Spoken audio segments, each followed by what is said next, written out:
Gents, I just want to pause the episode for a moment to let you know about the Strong Men of Value Academy. You will have heard me refer to it a number of times, and I want to bring more attention to it. So this isn't just a program, it's a life-changing environment and community of men who are focused on personal and professional growth. We're looking at areas of relationships, wealth, and health, things to help you thrive and maximize your life. Imagine having bi-monthly one-on-one coaching sessions with myself, weekly group coaching calls, and an incredible brotherhood of high achievers by your side. Now we're diving into resilience, leadership, and holistic growth to not just succeed in your career, but to thrive in your health and your relationships.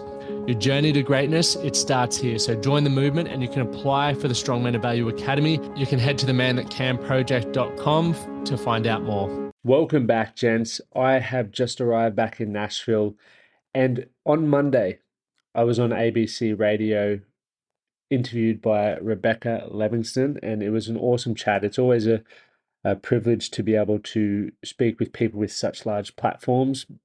So being on the ABC was awesome. I managed to have a roughly 15 or so 20-minute interview talking about the Man That Can project and men's mental health, which is something that we're so focused on, is giving you guys tools, resources, and having conversations to help you improve your quality of life.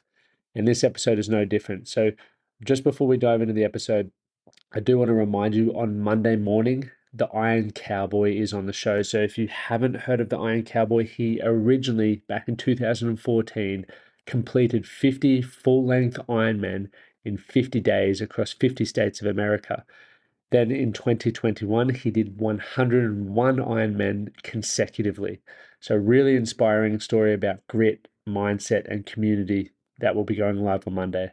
But let's dive into my episode or interview with Rebecca from ABC Radio. ABC Radio Brisbane and Queensland. This is Rebecca Livingston. On air and streaming on the ABC Listen app. When was the last time you had a decent, deep and meaningful chat with a man, or even between two blokes? Improving men's mental health is good for everyone, and one man who is on a mission to empower blokes through conversation on his podcast is Lachlan Stuart. It's all part of the Man That Can project. Hello, Lockie. Rebecca, thanks for having me on. I'm excited to be here.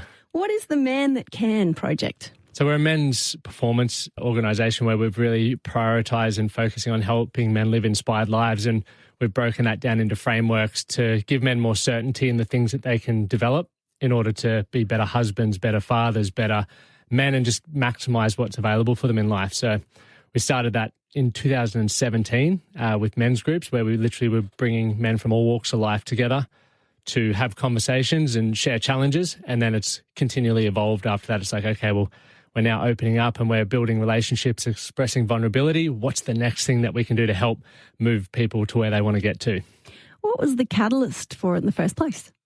My own desire to learn and grow and fulfill some needs that I had in my own life. I finished rugby and I didn't know what was next for me. I felt if sport didn't work out and I never, did well at school, I was going to be a failure. And I didn't really like the idea of that. I felt like deep inside I had this idea that I could do something great. And I wasn't sure what that was. So being able to learn from men from all walks of life who could, were successful in their marriages, who were successful in business, who had great health or lifestyles. And I wanted them to tell me not only what it took to be successful, but the sacrifices, maybe the conversations with their families, or, the heartache that they went through in order to do that, so I could make better decisions, because I felt like I was the only one who had the struggles. But then when you start hearing from all walks of life, you realize it's a lot more common than you first thought. And is that a big part of how you get other men to connect and relate, is that you're vulnerable in the first place? Yep. So take us to, I guess, if not the lowest point, but a point in your life where you were thinking, I'm not really sure how to run with the ball here. Yeah. So in 2000, or just before I met my wife, Amy, was sort of the rock bottom moment, as I call it. It's like, you're either going to stay down here and life's sort of done. And I did have moments where I didn't want to wake up. And the fact that I knew I had a great family, I went to a great school, I was like, I've got to really find a way out of this. And I had a good support network around me at the time. I had just met Amy and I was like, I want to be better. And then I'd also had a mate who gave me a book of all things I'd never really read, but for whatever reason, I read the book and it changed my life. And that book was the 4 Agreements. And it was more so the fact that, one, I was proud I read the book. And there was a few simple messages that came from that, like be impeccable with your word, don't assume, and, just be your best. And from that, I started learning and I started using social media, Instagram, to share the things that I was learning. I was excited that I was changing and I was challenging beliefs and just doing things that I didn't think a bloke like me was capable of. I never excelled at speaking. My mum always says I mumbled a lot. I was very angry. My response to criticism or was alcohol or aggression. And when I started realizing that could change, I was genuinely excited. So I was like, this is my journey. And as a result of that, I had people messaging me and they're like, how have you done that? Or, some ladies were like, oh, you need to talk to my husband or my partner. I was like, cool. And eventually I got to this crossroads where I didn't want to continue in the career that I was doing at the time, which was building. And I wanted to be able to have a flexible career so I could travel with Amy. And as a result of that, and I was like, well, I love helping people and it's what I am doing for myself anyway. So I'm just practicing what I preach. And that sort of evolved and it created a space or a place for other men to go, oh man, Lockie's been through that, or I've been through this. And we just shared experiences and really opened up avenues for more men to, start communicating and putting their own thoughts into, I guess, structure, because a lot of men really struggle with being able to articulate how they're feeling or what they're going through. So they bottle it up until they just, erupt. So being able to help them understand that and make sense of it then allows the next steps to happen. Lachlan Stuart, the Man That Can project on ABC Radio, Brisbane and Queensland. My name's Rebecca Livingston. So, Lockie, that's a big shift from alcohol, angry, not really knowing how to express yourself, to be impeccable with your word. What specific practical strategies did you put into place? Because I get the conversations, but how do you actually commit to that? A lot of it is journaling. And as a bloke, when people say journaling, you're like, no, that's really spiritual. You need to go do some yoga. But for me, the practice of journaling just allowed me to unpack what was going on in my head. So if I was struggling with something or if I could not explain it, I'd write it down and I'd be like, that's not quite what I mean. So let's play around with some more words or really structure it and give meaning to it. And when I did that, I was able to feel more certain and more confident in what I wanted to say or how I wanted to express myself.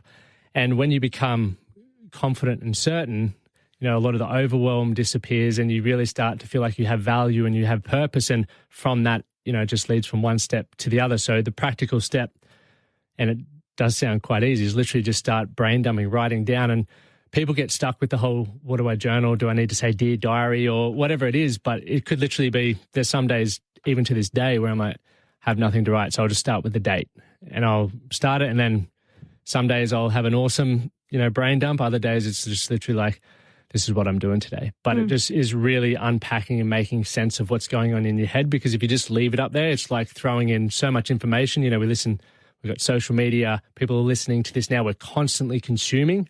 It'd be like throwing all your favorite ingredients into a blender plus some stuff that you don't want to be in there, turning it on and trying to like pull out an apple. It's not possible unless you turn it off and slow things down.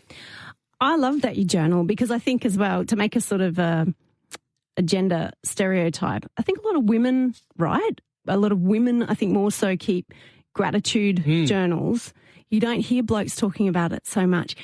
In your builder rugby circles, how did your mates and acquaintances respond to some of the changes that I guess they started to see in you? It definitely challenged them, and that was one of the hardest parts. If I didn't have Amy there to support me, I probably would have gone back to the same poor behaviours in the way that I was living my life. But because I really wanted to change, I was like, okay, because I had Facebook pages made about me where people were just, I had a hashtag in the beginning called unrestricted living, because I was like, I wanted to create this awesome life, and people didn't quite like that. But knowing what I know now, it was more so the change of how I used to show up in their life. Like I was the guy that would party with them. I'd always be there on a Friday, Saturday, Sunday, whenever they needed me. But now all of a sudden I'm not doing that. I'm putting some boundaries in my life so I can create better things. And that's uncomfortable for everyone. As much as it was for me, it's also, I experience it now where you sort of grow apart from friends. And it's not because anyone's better or worse. It's just we want different things, and that's completely okay. And I think because people are so uncomfortable with change, that challenges people, and you do what, find a way to make yourself feel comfortable. So you're like, I'll bring them back down to my level, or I'll make them feel bad about it. So hopefully I get the Lockie back that I know and I love. Sport has remained an important part of your life, Yep. but more so marathons. Yeah. Is it? Or is it running? Or It's is it running. rowing? How do I keep up with, I've got here 30 marathons in 30 days. What did you do?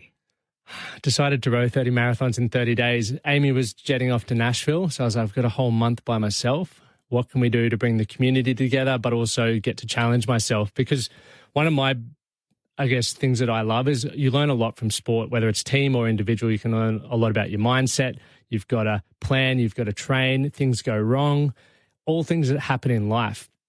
And so by doing this, I was like, let's put this out to the community. We'll get people together, and people can do whatever distance they'd like. So we had some guys or some people, we had men and women joining, people who were doing their first 5 kilometers or 2 kilometers, or Amy rode a marathon. Like, people were doing all these kinds of things, and the breakthroughs that they had was incredible. But they then also got to go, next time I'd probably train a little bit more, or I got blisters on my hands, so I'd probably tape my hands up. So they were learning these things, and the hidden message in that was like, hey, that's life. If you're setting a goal, something that you would love to achieve, you have to create a plan. The plan will change probably. Things will go wrong. You need good people around you. But if you can start to learn that when you are faced with adversity, or when you do want to grow, you've got these key foundations that you can build upon. The Man That Can project, you are listening to Lachlan Stuart, and he got a plan, and life has changed. He has gone from a time and a space where perhaps he didn't like himself too much to being very much in love with Amy Shepherd, his wife, who you hear him mention. You've probably heard her music. This is ABC Radio Brisbane. My name's Rebecca Livingston. So let's go to some of the specific podcast episodes. Overcoming heartbreak as a man. How to stop overthinking, how to make friends when you're over 30. I mean, these are just great tools for life. Who do you talk to, and how do you navigate those challenges? Yeah, I think the journey's unique to everyone. I feel, there's times where you'll need professional help, psychologists, psychiatrists, counsellors to navigate a lot of those things. But then there's also times where you can just lean on your buddies, depending on where everyone's at. And once again, that's why I think it's really important for us as men and as individuals to be self-aware and have a good understanding of how we're feeling emotionally, have some, checkpoints to be like, I can't handle this by myself. I do need some people. But if we were to then move over to, if I'm overthinking, is it chronic, or is it short, or has it been going on for a long time? And if it is long time, you probably do really need some support and some help with that to navigate that, because no one wants to be overwhelmed all the time or overthinking. And once again, that's where looking at the whole yin and yang approach, if we bring it back to health and fitness, it's like when you're building a career or raising a family or doing anything that requires you to do something new, you will overthink because you're trying to piece together a brand new puzzle. So if you know you're doing that, you also need to balance it out with some time where you can just sort of sit, reflect, and ease along. Same with relationships. It's one of the biggest reasons why men will join our program is a relationship breakdown. As men, everyone's trying to do the best that we can with the information that we have. A relationship breakdown puts you in a position where your biggest support system is generally gone, and you're like, oh, bugger. Like, what do I do here now? I don't know how to navigate what I'm feeling. We haven't, grown up, and this is a stereotype, but to express or understand how we process emotion. So it's overwhelming. It feels horrible. The only way we generally know how to deal with that is through alcohol. It's numbing that pain. But alcohol is a depressant. So, while it may help you feel good for a couple of hours, the next day you feel worse. And so if we don't pull ourselves out of that rut, or if we don't have a good support network to help be like, hey, Lockie, I've noticed that you're drinking a little bit much since you split up with Amy, for example. Not that we have, but, we maybe need to talk to someone or come hang out with us. Let's go for a walk. It's why we, instead of catching up with our mates for beers and stuff like that, it's like, let's go for a hike or go for a run or go for a sauna. Like, there's so many alternatives that can add more value to your life. And I'm not saying that going for a beer or wine don't, because I do enjoy that. There's definitely benefits. But if you're sort of in a tough position, it's when you sort of need to start thinking about the decisions and the impacts of that. What about, Lachlan, there may be a bloke in particular who's listening tonight and your words are resonating with him. I know there will be partners and parents, maybe even, children or mates of blokes who they would love to open up a bit more and maybe make some different choices. What's your advice to blokes who are feeling things and just can't figure out how to get it out? And as you say, it is that bottleneck internally. It's a great question. If you don't have support around you where you feel comfortable doing that, I would once again go back to the journal or even filming. Like I've found, and this is really weird, but found filming myself to be a great tool because I can just express myself how I am. And then if I want to watch back or for feedback, or go see professional help. If you do have friends or family that you feel comfortable opening up to, reach out to them and start that conversation. And how you could start that could be, for example, to Amy, it's like, I've been stressed out the last couple of weeks. This is why I'm feeling stressed. I'm noticing my mood become more anxious, or I'm snapping, and that's not how I want to treat you or how I feel like doing that. And right now, all I'm looking to do is vent, or all I'm looking for is some feedback. State what you would like from the individual. But also, I guess another point to note with that is a lot of ladies will reach out to me and say, I just wish my husband would open up to me or do whatever it is. And I've also had a lot of feedback from men when they have actually opened up, they've caught their partner or wife off guard and they've shut them down again. So it's sort of not ruined, I wouldn't say ruined, but it's closed that door for the moment. So make sure that you set the environment up to have those conversations. A lot of people come home from work and just unload, where it's like, hey, Amy, do you mind if we have 10 minutes tonight where I can, might be having a glass of red or having a cup of tea and I can just, unload what I've been stressed about today, or vice versa if you notice your partner's feeling the same way. Not at a time where perhaps, mum's trying to put the kids to bed or find the other shoe to go to athletics or whatever. Yeah, that makes about timing. Total practical sense. You have done over 550 podcast episodes now. Have you had feedback from people where they've said, you have really changed my life? Yeah, it's quite nice to hear that, because as you probably experience here, you don't always get the feedback or know what people are going through when they're listening to it, but whether they'll come to a workshop or they'll shoot you a message on Instagram, and even if it's a wife of someone who's listened to it, it's like really, it's a really cool feeling to know that just words that are coming out of my mouth from experiences that I've had or things that I've understood have, had a potential impact on people's lives. But that's, I truly believe that by listening to people's experiences, it's not always advice or perspective that maybe resonates, but you can start piecing together information to improve your own life. And it helps you realize and recognize that you're not alone. Everyone's going through stuff, and some people's stories are able to provide you with tools to better improve your own life or trigger a thought. And, we don't have children yet, but we've got a men's group, like a dad's group in our community that are always doing dad's chats. And I'm still jumping on there because I'm like, one day I'll have kids, so I may as well start being prepared for what could potentially happen. And I just think the power of conversation is so undervalued.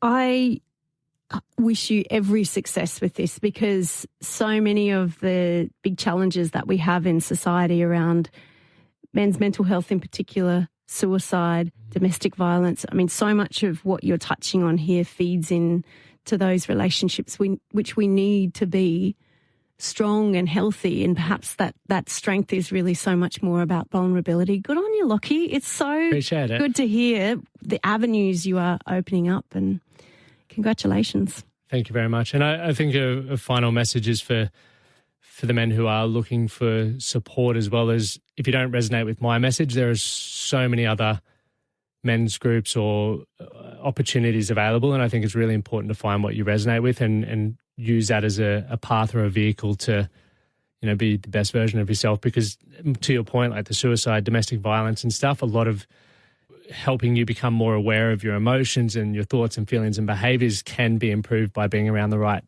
people and environment. So well said. Thank you, mate. Thank you. Lachlan Stuart, The Man That Can Project. You can check him out online. Thank you for listening to the Man That Can Project podcast. My name is Lachlan Stuart, and I hope you enjoyed this episode and found it helpful. If you did, please take a moment to rate and review the Man That Can Project on your favourite podcast platform. And don't forget to subscribe to stay up to date with our newest episodes. We'll see you again next time.